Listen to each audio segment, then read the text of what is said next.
when they give birth to babies. Unya siya pagimukanta sa panahon ng magkaanak na. Can you imagine?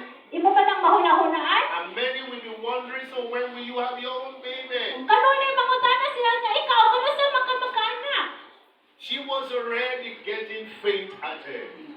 Siya nagpaluyahon na ang iyahang kasing-kasing sa paghulat. So one day the pastor came on the pulpit like this. So ang tayo sa kaadlaw nga ang pastor ni anha sa pulpit sa And Manila. the pastor said, brethren, Unyang pastor ni Ingon Igsoon, we will be visiting the motherless home. mobisita ta sa mga batanon nga walay inahan. If you have anything you want to give to the motherless, Kung nakay ladies, gusto ihatag sa mga batanon nga walay ginikanan, please bring it along when you come next Sunday. bata na puhong Domingo, sunod Domingo. And this sister, O kato nga Igsoon, she had a room in a house for babies. naa na siya giandam na kwarto para sa usa ka bata.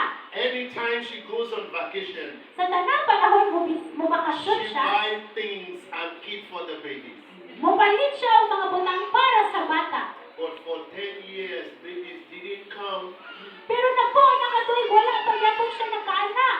So when pastor made that announcement, Pero sa pag-announce na atong pastor, she went back home niuli siya, and she said, children, naiwan siya, anak, mga anak, I have waited for you for 10 years. nagulat na ko ninyo sa napo katuig. If you won't come, I will give these things to some other children. Kung di kayo kamabot, ipanghatag na ko ning mga butang sa ubang mga bata. Then she emptied that room, Kung iyahang gikuha ang tanan, sulod atong kwarto. went on an outreach and gave it out to other people's children. Giuban sa outreach ug ipanghatag na sa ubang kabatanunan. For the first time in 10 years, Unang panahon sa sulod sa napo katuig, she conceived.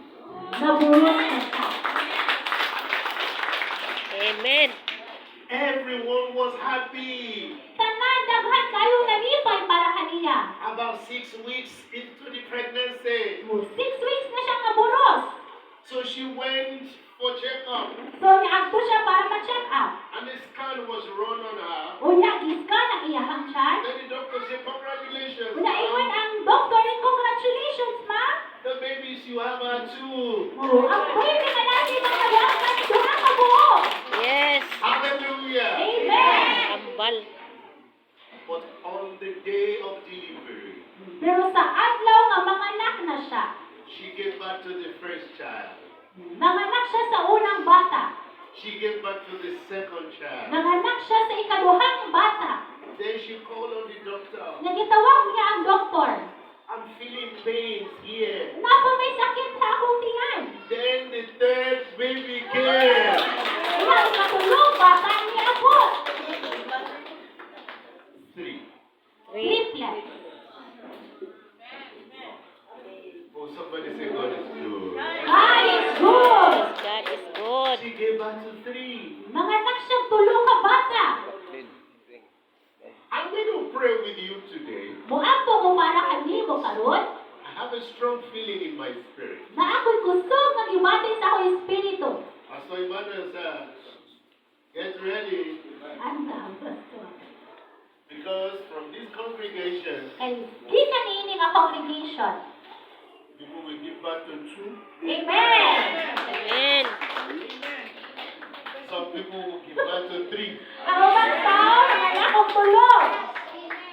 I'm sure whenever it happens, you call me and tell me that it has happened. Amen. Sigurado ko kung may Amen. Celebrate the Lord. Hallelujah. Amen.